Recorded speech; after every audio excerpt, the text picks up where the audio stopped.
My last question, I guess, I mean, I've got millions more questions, I'll be honest. Yeah. You've sort of opened up a can of worms in my mind. My, when the data is collected, and we touched on sort of marketing, and I think the same tracks for recruitment, when people are using, or companies are using that data to market, we use the analogy of, they're buying nappies, they're buying bottles, now we're being marketed books. Is there a danger as well that if I'm pigeonholed into a 40-year-old woman with 3 kids, which is what my data says, which is true, that Mhm. I'm then going to start liking things that I didn't think I'm liking things because I'm being hammered with that all the time, and that then makes me think, well, I should. Does it suppress Yeah, individuality? Do you understand what I mean? Is there a yeah. danger of that? I totally think there is, yeah. I think there's the opportunity for free thinking at the same time as being shown something that is supposedly, like, relevant to you is really hard. There's a certain amount of, and this without getting too philosophical, is, this whole thing of seeing is believing, but also, like, sometimes you need to create your own way. And so, for certain individuals who are in certain characteristic boxes, representation is so important.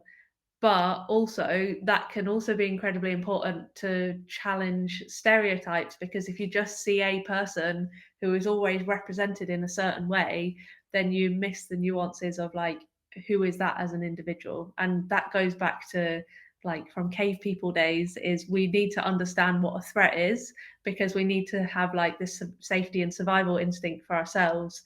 So to walk down the street in modern day in 2023, 2024, to start, and you look at someone in the street, it's natural for us to say, is this person a threat or not?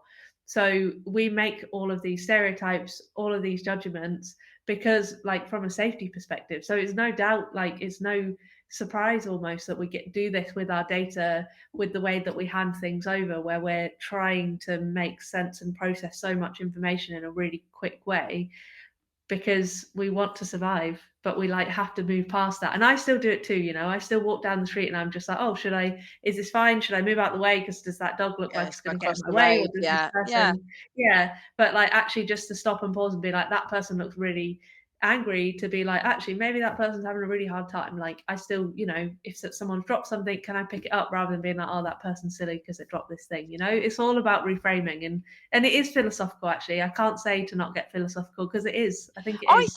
I do think it is, and I think more recently people are much more aware about their data capture and this kind of being pigeonholed, and I think stereotyping, which we just touched on, people kind of, or even with the stereotypes, they stereotype that, if that makes sense. They're sort of like, Yeah.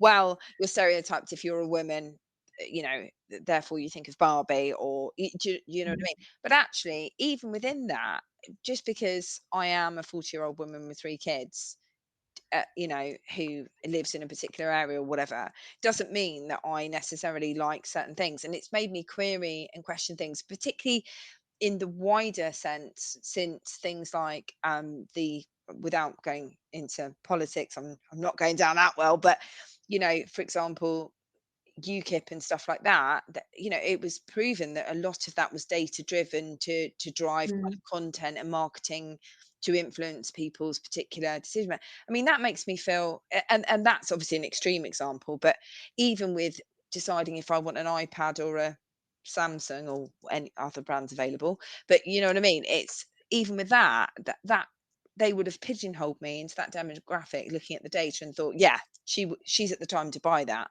Let's send that to her. Yeah.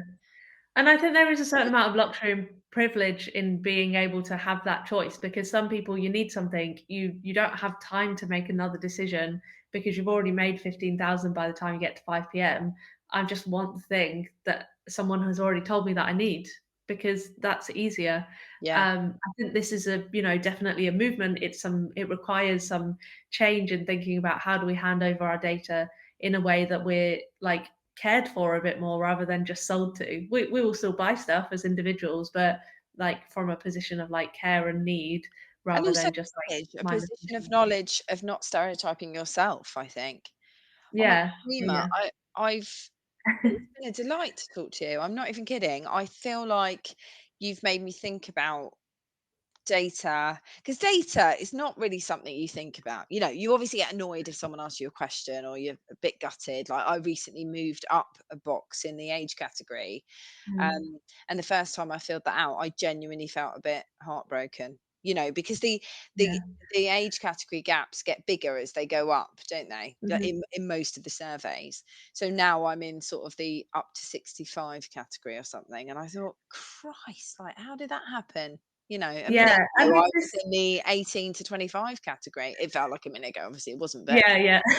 I It's can walk away from those surveys feeling a little bit deflated and defeated, if I'm honest. yeah, and then so no wonder people don't wanna hand over their data, or they do just make stuff up because it's not a nice process to be able to hand you don't feel like you're part of something, you feel like you're having something taken away from you, and I think that's where I'm definitely working towards is making data feel, okay, less dreadful, less Yeah, dreadful. I love yeah, it, but, like, I know not everyone does, and that's fine, but, like, how do we make data less of a dread when it comes up as a word, when it comes up as an exercise, when it comes up as something that you have to do, and it be more of a here's something that we need to do because this is better for everyone.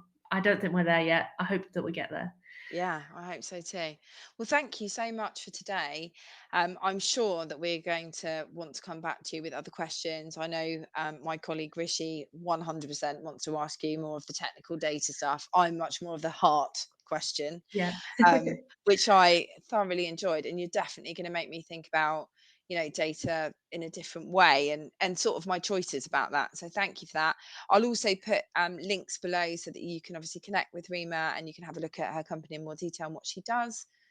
Thank you so much for your time. I will speak No, to you thanks for again having soon. me. It's been super fun. Thank you so much. Good. Thank you.